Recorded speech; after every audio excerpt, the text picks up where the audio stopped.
Hey everybody, Brant here with Nutrition First Coaching. So on this Whiteboard Wednesday, let's give you a little more practicality with some of this stuff. We're going to talk about eating on the go and how this has probably changed over the last year since COVID, but how we can make this as healthy as possible, but also it's going to be really budget friendly. So that's always a good thing, right?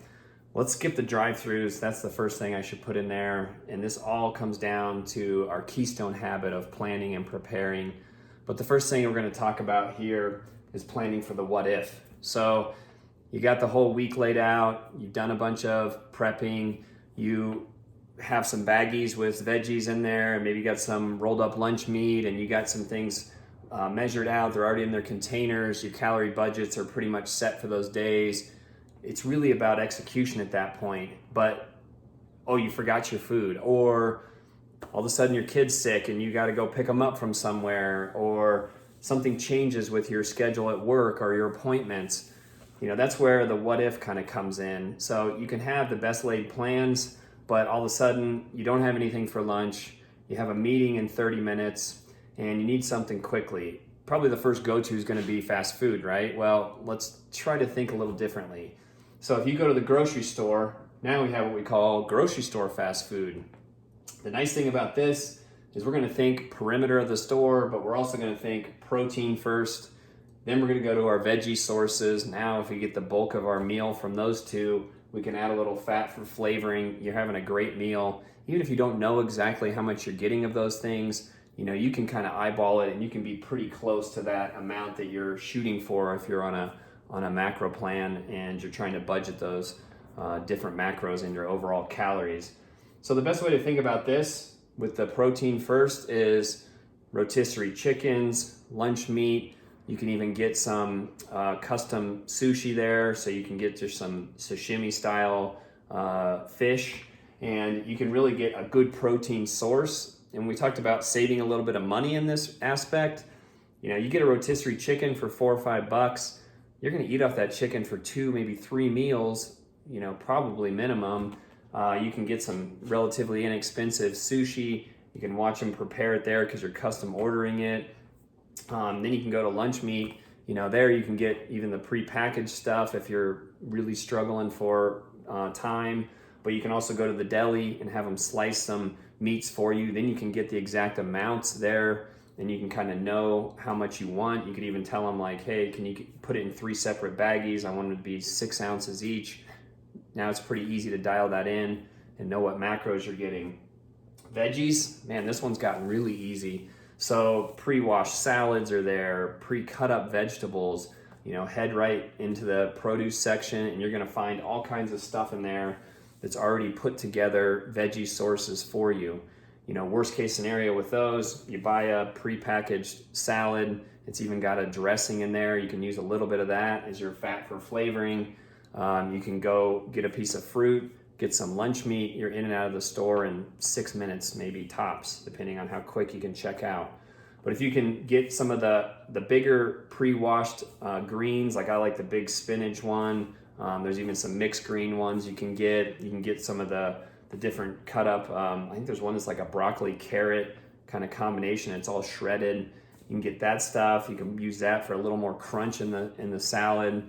You can even get one that's like a kale spinach kind of mix, like a power greens kind of one, or you can get the completely pre-made salads. Just be a little bit careful with the dressings on those. So now, very easily, $12 to $15. You've gotten 2, 3, maybe 4 meals. So if you forgot your lunch for that day, you run to the grocery store, you pick up the grocery store fast food, you go back to work, make your meal for that lunch, put the rest in the fridge at work, and you got, backup, so to speak, for the rest of the week there. Maybe if you can't even get into the grocery store, now we're onto this portable snack section. So what we need to think about here are the things that could be, relatively warm. They don't have to be in a refrigerator. So those are your jerkies. Go back to look at our protein week, and you can kind of see what to look for with your jerkies and try to stay away from the high carb ones. A funny one that people don't really think too much about is baby food. You can get a lot of organic baby food, good mix of different veggies in there. A lot of times they'll put a fruit with a couple of veggies, so it kind of hides the flavor and gives you a little sweetness, but great source of veggies there. You can get 2 or 3 of those for $1.50, $2, something like that. And you're getting the exact amounts you want in terms of your macro breakdown as well. Then you get into your trail mixes where you just got to be a little bit careful of the fat content and of course the carb content depending on what's in there, but you can make your own trail mixes. Protein bites, you can make those on your own too. Those are easy with just, a protein powder, some kind of nut butter base for a little bit of fat. And then you can mix some different carbs in there if you want, just for a little flavoring, some dried fruit or something like that. And then protein bars, or probably like more aptly should be called adult candy bars. So you can have those. You just got to be careful of the 55 ingredients and the claims of all these like, oh, there's so much protein, but then you look and it's like, oh wow, there's more carbs than protein, and there's still 5 grams of fat. So be careful. Those are kind of your last resort on the go bars. And probably should have thrown in there too, like the protein drinks. They're not quite as portable because a lot of them need to be refrigerated. You got the milk-based ones that are pretty low in carbs and you get high protein. And then you got like your Premier Proteins and some of those little portable protein drinks. Try not to rely on that stuff too much. The more liquidy, the more broken down, the more processed it is, the less full it's going to make you. It's going to take a lot of macros and calories, and you're not going to get that satisfied from it, and that's going to make you struggle the rest of the day.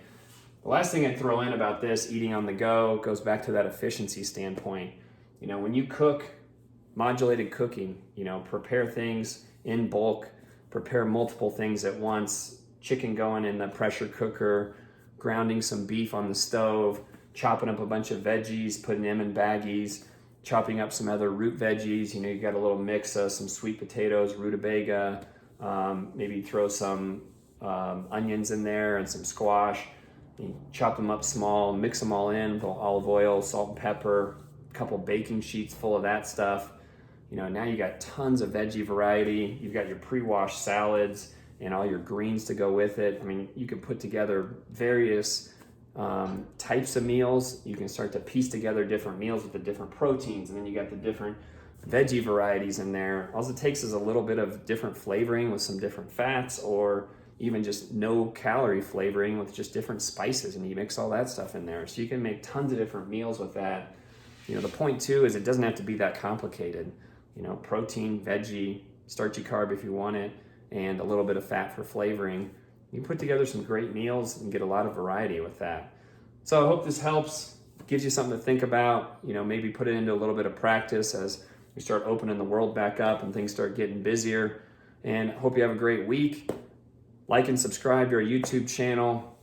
I love to hear from people about what they think, but I also love to get different topics that people struggle with and they want some good answers to. That's the whole point of these Whiteboard Wednesdays, trying to get some more information out there and help people help themselves, and make our nutrition something that we can function in our lifestyle with. It doesn't take a ton of time, but it can make us healthy. It can lead to good body composition. We can build muscle. We can feel good, live a long, healthy life. But again, like and subscribe to us. That's what keeps us going. Share this with your friends if you're like, hey, this guy had some cool ideas, and maybe they'll get something out of it. But have a great week. Talk to you next week. Adios.